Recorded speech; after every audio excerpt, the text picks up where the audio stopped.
Hello, Scorpio Rising. Welcome to Scopes Unshamed. This is May 2026. So, the first thing that I'm going to invite you to consider doing is to go back and listen to April. Let me tell you why.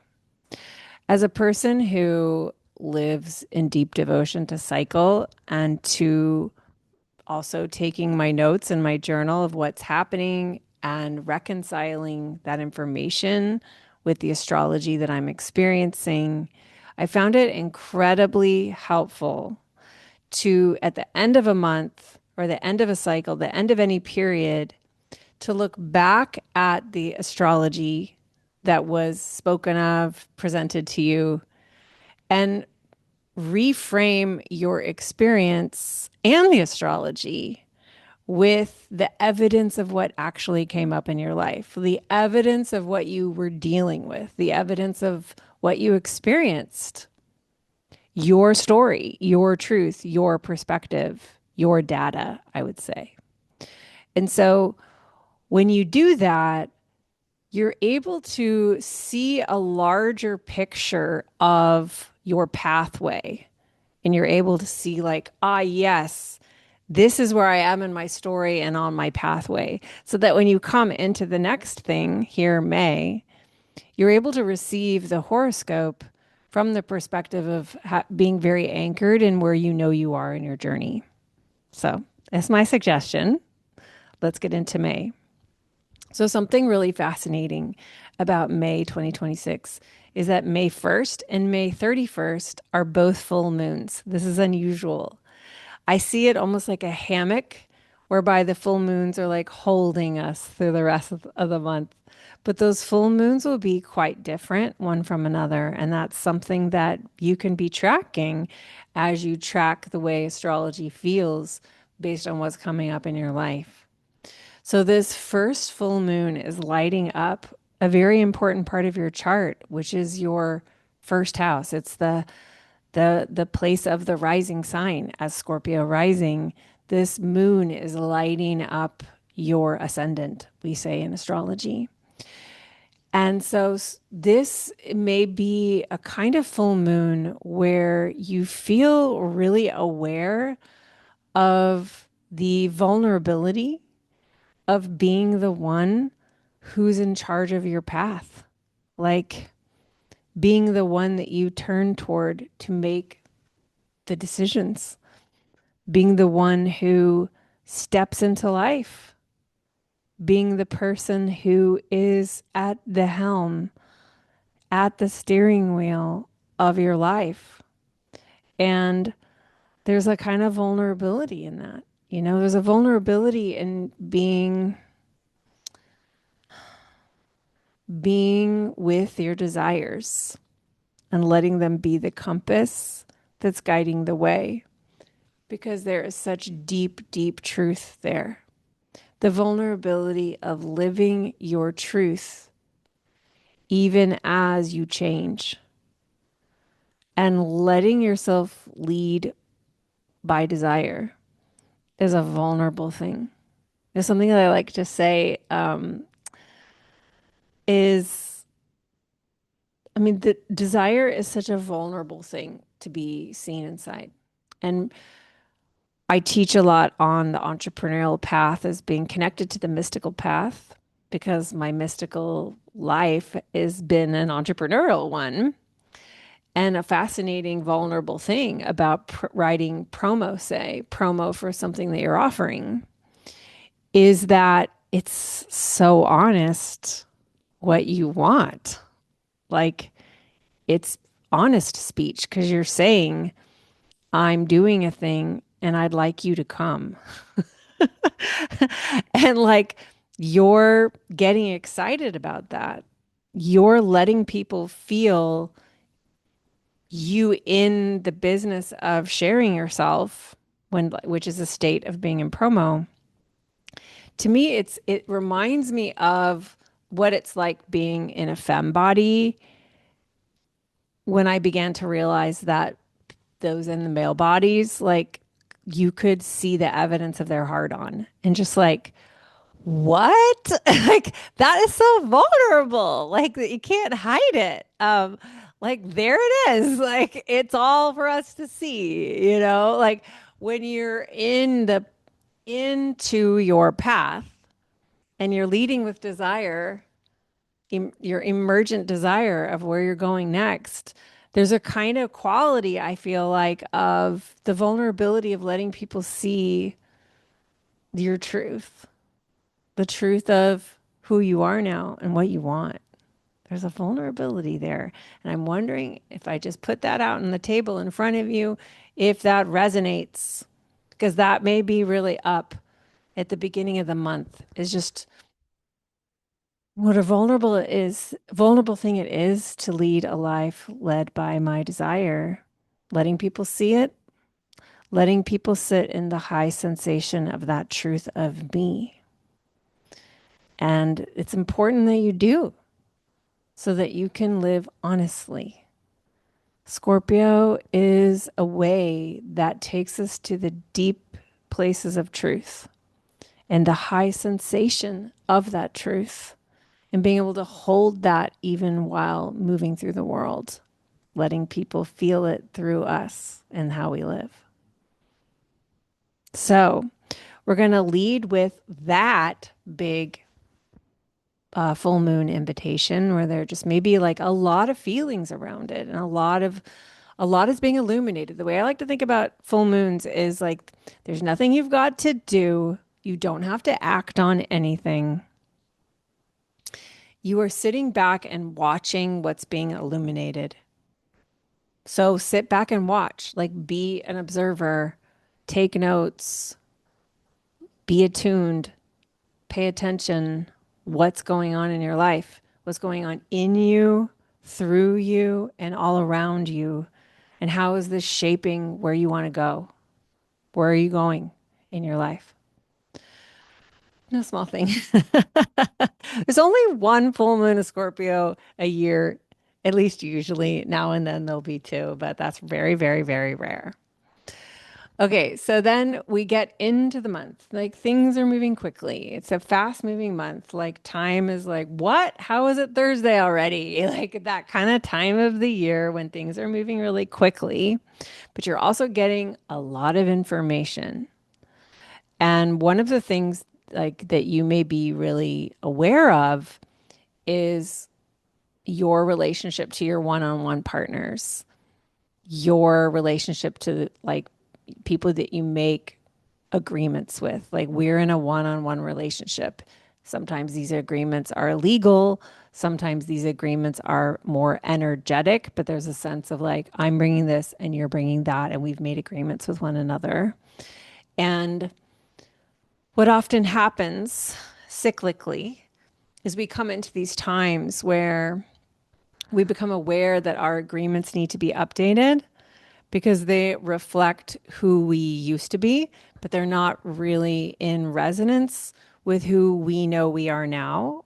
And likewise, our partners may come to us to update us in who they are now, and they've changed. And so the partnership has to change in some way.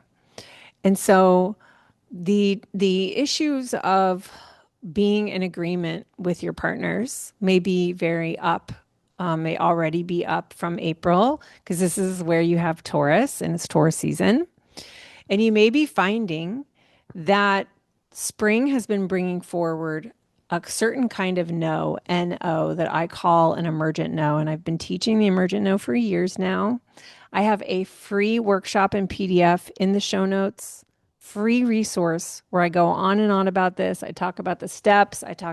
Help you see where you are in the process, help you hear yourself. Take it if this is supporting you and like you are interested in this framework. But the idea with the emergent no is that not every no is a fuck no. Not every no is like straightforward and even fun. Woo, no. Some no's are under the surface of our awareness until they start to emerge. And they've been under the surface of our awareness because we can only see so much consciously about ourselves. And everything else is sort of like under the ocean, under the surface level. We can't see it. But then it starts to emerge and we're like, whoa, there's a no here. And sometimes you realize when you see it that this no may have been there for months, it may have been there for years, it may have been there for decades. But the thing is, we keep it under our awareness because, and when we don't have the capacity or the circumstances to really be with the no that's here and make a change in our lives. Because change takes a certain level of capacity and a sense of, I am resourced. So we will just not see it. So it'll stay underneath the surface of our awareness. This could be a no to partnership. This could be a no to work, a way of being, a way of talking to yourself, a way of engaging with reality, a way of seeing the world through your shame. It could be a place. It could be all kinds of things. But I created this framework because it's particularly up Aries, Taurus, Gemini, hottest in Taurus because was like irritating things in order to make it visible, and it was like inflaming under the surface. And then now in Taurus season, we're dealing with the information and running it through our value system in order to decide how to live in accordance with our values in present time, honoring who we are now. So what I'm wondering is if that's up for you. If it is, I think that you will start to really have some clarity about how you want to commit to moving forward by middle of the month. Commit to moving forward does not mean you do take an action. It doesn't mean that you end things now. It may mean, though, that what you do is you make a commitment to yourself that you see this and you are not going to look away and you are going to begin to move things in your life in such a way to get yourself resourced in order to be able to enact the update into your world. And sometimes it is an update, not a death that's needed. An update where you can honor who you are now, what you want now, where you're going now, what matters to you now, what your values are to you now, because you've changed. And you're able to keep your life and your relationships pumped with present time energy, like very alive, because you're committed to not running them like your past self. So it is ultimately a really exciting thing, even though it can feel very scary holding the decision to commit to it, because we don't know yet who we are in the more empowered version of us that exists on the other side of enacting this no into the world. So if any of that resonates, free resource in the show notes. Go ahead and take it. Resource yourself. So we're going to get to that middle point where you may, realize like I know how I'm committing to myself. And that's going to be especially up around the 14th and then the 16th when we have the new moon in Taurus, which is really setting you on an entire year's commitment to relating and doing agreements differently with those partners. It may be one in particular, it may be just generally how you partner that you want to update. And so next year, this time, you'll be able to hold all that you've learned and all that you are now that you honored this. Okay, so then the winds are going to change. This is what I love with astrology so often is like, we're in a thing, like we're in an experience, and then it changes. And then now we're in a different invitation. Now we're going through a different set of experiences. The winds are really going to change. You're going to feel the energy shift. We have a lot of planets moving signs, middle of the month. And so this is like moving things along now. Like, okay, we're moving. We're moving on from that, decision, that commitment that you've decided to make, that intention that's coming through for you. And now you are moving into different corridors of your life and feeling yourself participating after the commitment. So, one of the things that I wanted to bring into your attention is just that when we get to um, that week of May 21, that whole week, I do want to have you flag that it's a little bit WTF astrology. We're no strangers to this. Pretty regularly, we have it and we experience collective shifts, collective energy, collective WTF when this happens. I don't know for sure that we will see this in huge collective ways, but probably some things will come up. We've been learning how to be with this, and we've been learning how to give ourselves what we need. We've been learning how to give ourselves what we need when the collective energy is a lot. And so this is a time to kind of flag in your calendar for like uh making some space for yourself, identifying what would be supportive to you in terms of boundaries, identify what you need to hold your feelings, what you need to be with your truth, what you're going to need to feel like whatever's appropriate for you. It's your response. You're in charge of your own response system, you know? And so that's when you're going to want to like give that to yourself so you don't feel like your everything about your life is like subject to collective chaos. Like you actually have agency in how you relate to it. So that's when you can give that to yourself. And I think that the energy looks kind of surprising. And so there just may be things that come up that week that we weren't anticipating personally, interpersonally, collectively, and building in that space to hear ourselves and to hear our own wisdom, to trust in like how we want to move forward from the most expansive view possible of the terrain, giving ourselves what would be the most nourishing and empowering. So that is going to be there. And then finally, we wind our way to the very end of the month where we have another full moon.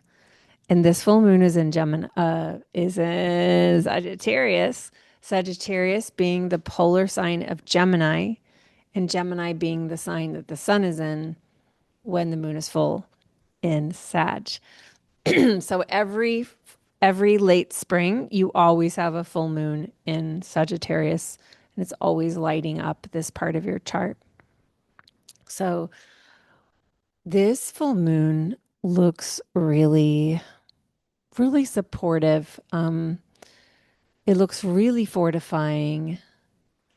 And yeah, I think it's going to be pretty great. What's it illuminating, right? Like, remember, full moon, sit back and notice what all is being illuminated. What all is being illuminated in you, through you, and all around you. Taking your notes. And some of the themes that might come up for you, I would say, because Sagittarius is ruling your second house.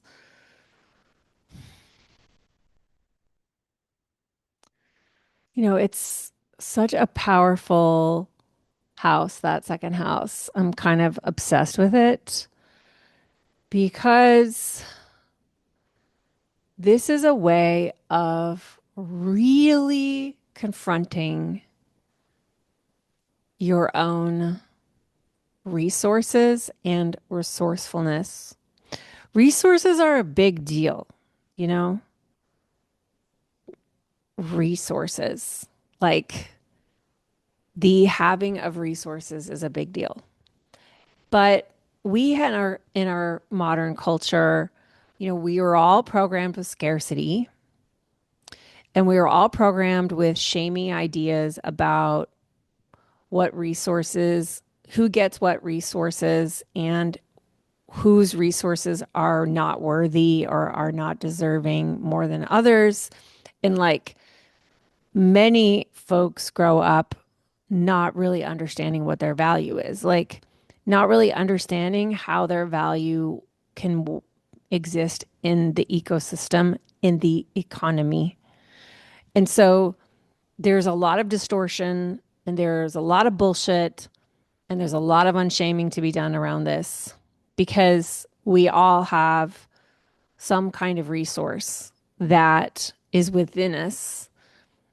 To me, it feels connected to deep truth in us, but also like a recognition of gift, a recognition of the ways that we already have learned across our lives to resource ourselves because we're still here surviving. Even if you don't feel like you're thriving, you're still alive. You navigated it in some way.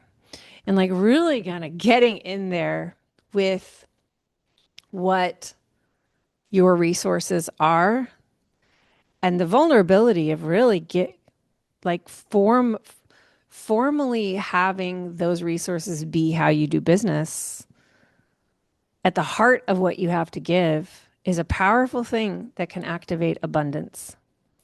And with your second house being ruled by Jupiter, because Jupiter is the planet that rules Sagittarius, and because Jupiter is in a place right now that's very abundant, very fecund,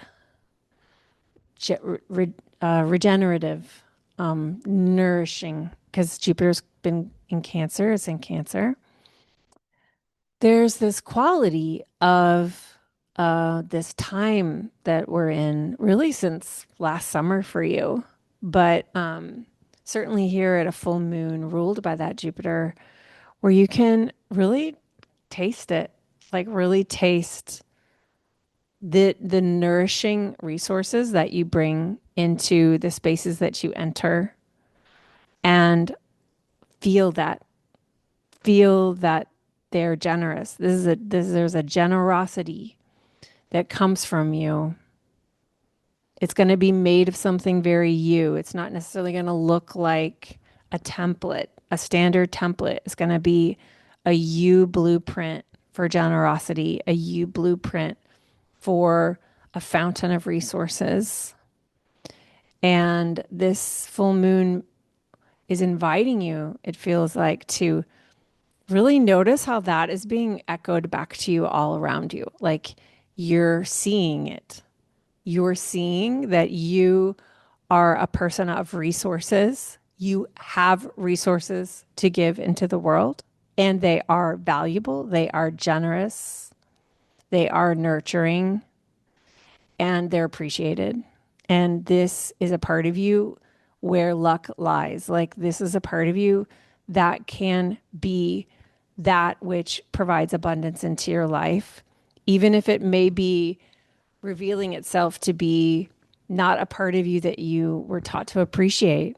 You know, that's the miracle of it being illuminated, inviting you to be paying attention to that. So thank you so much. Inviting you to plan to listen again mid-month and put a note in your planner because once you're in the muck of the month, you'll hear all this differently and then it can support you again. And I'll see you in June. Cheers.